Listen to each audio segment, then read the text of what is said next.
વંદે માતરમ વિદ્યાર્થી મિત્રો, આજે આપણે ભણવાના છીએ વિષય ગણિત, વિષયાંક ચેપ્ટર 1 પૂર્ણાંક સંખ્યાઓ.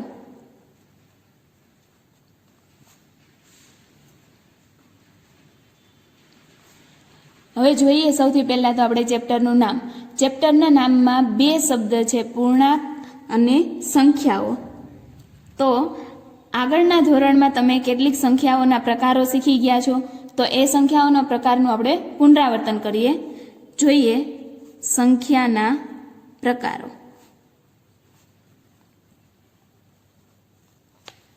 પહેલો પ્રકાર પ્રાકૃતિક સંખ્યા. તમે આગળના ધોરણમાં શીખી ગયા તો તમે કહી શકશો કે પ્રાકૃતિક સંખ્યા કોને કહેવાય અને એમાં કઈ કઈ સંખ્યાઓનો સમાવેશ થાય. તો જોઈએ પ્રાકૃતિક સંખ્યામાં કઈ કઈ સંખ્યાઓનો સમાવેશ થાય છે. તો કે 1, 2, 3, 4, 5 આવી રીતે અનંત સુધીની સંખ્યાઓ છે એ પ્રાકૃતિક સંખ્યાઓ કહેવાય છે. એટલે કે તમને કોઈ પૂછે કે પ્રાકૃતિક સંખ્યાઓ કેટલી છે, તો તમે કહી શકો કે કેટલી છે. તો કે 1 થી લઈ અનંત સુધીની સંખ્યા છે, તો પ્રાકૃતિક સંખ્યાઓ કેટલી હોય, તો કે અસંખ્ય હોય. તો પ્રાકૃતિક સંખ્યા અસંખ્ય હોય છે. હવે જોઈએ પ્રાકૃતિક સંખ્યાને સંકેતમાં કઈ રીતે દર્શાવાય. તો પ્રાકૃતિક સંખ્યાનો સંકેત છે n. આ તમારે યાદ રાખવાનું છે. 1 માર્કના સવાલમાં પૂછી શકે છે અથવા તો વિકલ્પોમાં પણ પૂછાઈ શકે કે પ્રાકૃતિક સંખ્યાને કયા સંકેત વડે દર્શાવવામાં આવે છે. તો કે n. પ્રાકૃતિક સંખ્યા છે એમાં સૌથી નાનો અંક કયો, તો કે જ્યાંથી તમે સંખ્યાની શરૂઆત કરો છો એ સૌથી નાનો અંક થાય. તો પ્રાકૃતિક સંખ્યા છે એ સૌથી નાની કઈ, તો કે 1. પણ સૌથી મોટી સંખ્યા તમને મળી શકતી નથી, કેમ કે એ અસંખ્ય સુધી વિસ્તરેલી છે, એટલા માટે તમને સૌથી મોટી સંખ્યા મળશે નહીં. ત્યાર પછીનો બીજો પ્રકાર, એ પણ તમે ભણી ગયા છો. વિચારો જોઈએ બીજો પ્રકાર કયો છે. જોઈએ આપણે બીજો પ્રકાર પૂર્ણ સંખ્યાઓ. પૂર્ણ સંખ્યાઓ કોને કહેવાય અને એમાં કઈ કઈ સંખ્યાઓનો સમાવેશ થાય છે.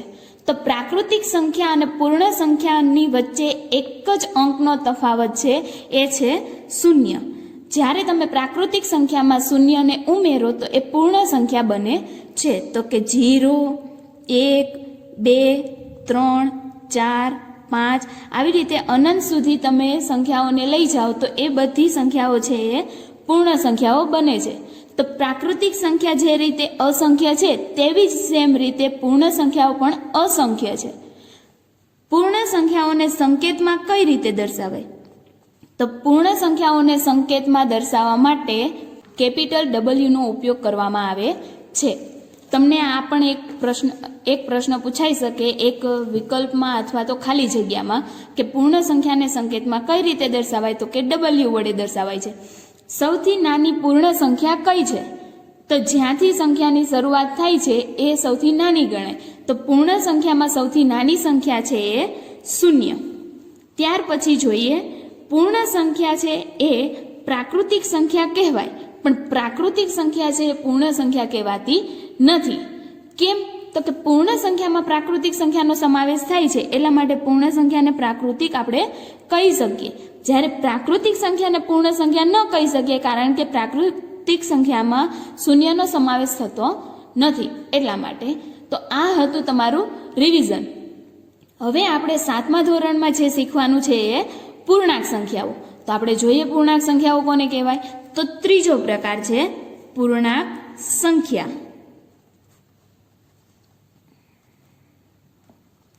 તો પૂર્ણાંક સંખ્યાઓ કોને કહેવાય. તો જે પૂર્ણ સંખ્યા હતી એ સંખ્યા તો આપણે લેવાની જ છે, પણ એના ઉપરાંત બીજી ઋણ સંખ્યાઓનો તમારે અહીંયા ઉપયોગ કરવાનો છે. જે પણ તમે 6ઠા ધોરણમાં શીખી ગયા છો કે ઋણ સંખ્યા કોને કહેવાય. તો પૂર્ણાંક સંખ્યામાં કઈ કઈ સંખ્યાઓનો સમાવેશ થાય. તો કે 0, 1, 2, 3, 4, 5 એવી રીતે આ સાઈડ અનંત સુધીની સંખ્યા. ત્યાર પછી 0 ની આગળ -1, -2, -3, -4 એવી રીતે આ સાઈડ અનંત સુધી. તો પૂર્ણાંક સંખ્યાઓમાં શૂન્ય, ધન પૂર્ણાંક અને ઋણ પૂર્ણાંક આ ત્રણેય સંખ્યાઓનો સમાવેશ થતો હોય તો તેને પૂર્ણાંક સંખ્યાઓ કહેવાય. તો એની વ્યાખ્યા જોઈએ આપણે. ધન સંખ્યા, ઋણ સંખ્યા અને શૂન્ય આ ત્રણેય સંખ્યાઓનો સમાવેશ થતો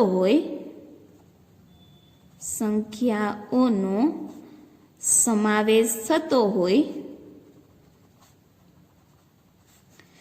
તેને પૂર્ણાંક સંખ્યાઓ કહે છે.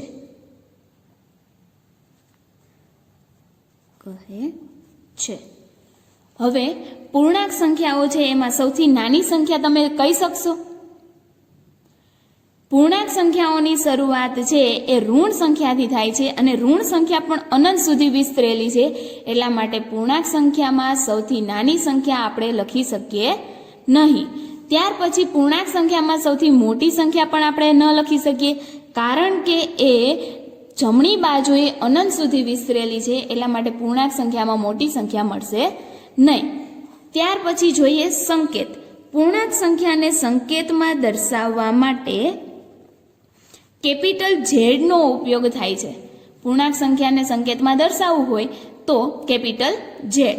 આ પ્રશ્ન પૂછાઈ શકે, તો આ તમારે યાદ રાખવાનું છે. ત્યાર પછી આગળ જોઈએ, તમને ઋણ સંખ્યા કોને કહેવાય એ તમે છઠ્ઠા ધોરણમાં શીખી ગયા છો, પણ તો પણ આપણે થોડું રિવિઝન કરી લઈએ કે ઋણ સંખ્યા કોને કહેવાય. ઋણ સંખ્યાઓ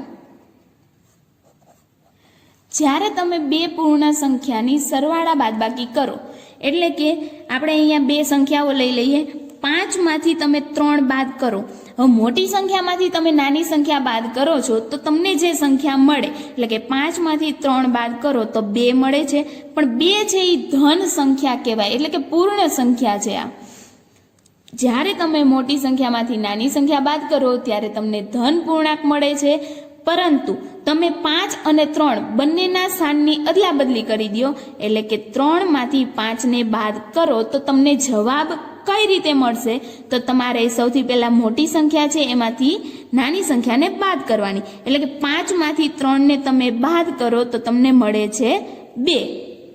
ત્યાર પછી તમારે જોવાનું કે મોટી જે સંખ્યા છે એની નિશાની કેવી છે, તો કે અહીંયા મોટી સંખ્યાની નિશાની કેવી છે, તો કે માઇનસ. તો એને તમારે અહીંયા માઇનસ મૂકવાના, એટલે કે નાની સંખ્યામાંથી મોટી સંખ્યા બાદ કરો તો હંમેશને માટે જવાબ છે એ કેવી સંખ્યામાં મળશે? ઋણ સંખ્યામાં. જ્યારે મોટી સંખ્યામાંથી નાની સંખ્યા બાદ કરો ત્યારે જવાબ શેમાં મળશે? ધન સંખ્યામાં. તો ઋણ સંખ્યા કોને કહેવાય એ પણ તમે સમજી ગયા. હવે આપણે જોઈએ આગળ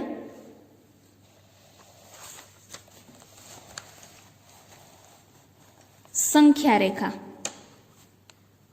સંખ્યા રેખા કોને કહેવાય? તો કે જે રેખા ઉપર તમે સંખ્યા દર્શાવો છો એને સંખ્યા રેખા કહેવાય. હવે તમે જે રેખા દર્શાવો છો એમાં પૂર્ણાંક સંખ્યાઓ તમારે દર્શાવવી હોય તો કઈ રીતે દર્શાવશો? તો સૌથી પહેલા તો તમારે મધ્યમાં 0 લખવું. ત્યાર પછી જમણી બાજુએ તમે જે રીતે જાઓ ત્યાં તમારે ધન સંખ્યાઓ લખવાની, એટલે કે 1 2 3 4 5 આવી રીતે તમે અહીંયા અનંત સુધીની સંખ્યાઓ લખી શકો. ત્યાર પછી શૂન્યની ડાબી બાજુએ -1 -2 -3 -4 -5 -6 આવી રીતે અહીંયા પણ તમે અનંત સુધી સંખ્યાઓ લખી શકો. તો અહીંયા તમારે પૂર્ણાંક સંખ્યાઓ કઈ રીતે દર્શાવવી એ પણ તમને ખબર પડી ગઈ. પણ સંખ્યા રેખા પર એક વસ્તુ તમારે એ ધ્યાન રાખવાની, શૂન્ય મધ્યમાં છે તો શૂન્ય કરતાં મોટી સંખ્યાઓ છે એ જમણી બાજુએ આવેલી હોય, એટલે કે શૂન્યથી તમે જે રીતે જમણી બાજુએ જાઓ તેમ તેમ મોટી સંખ્યા મળતી જાય છે. જમણી તરફ જતાં તમને સંખ્યા કેવી મળે છે? તો કે મોટી. પણ શૂન્યથી તમે જ્યારે ડાબી બાજુએ જાઓ ત્યારે તમને સંખ્યા કેવી મળશે? ડાબી બાજુએ જતાં તમને સંખ્યા મળશે નાની.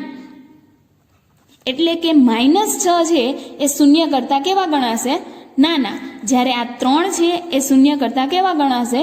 મોટા. જમણી બાજુએ જતા સંખ્યા મોટી થાય છે અને શૂન્યથી ડાબી બાજુએ જતા સંખ્યા નાની થાય છે. અહીંયાથી આગળની માહિતી આપણે આના પછીના વિડીયોમાં જોઈશું. વંદે માતરમ.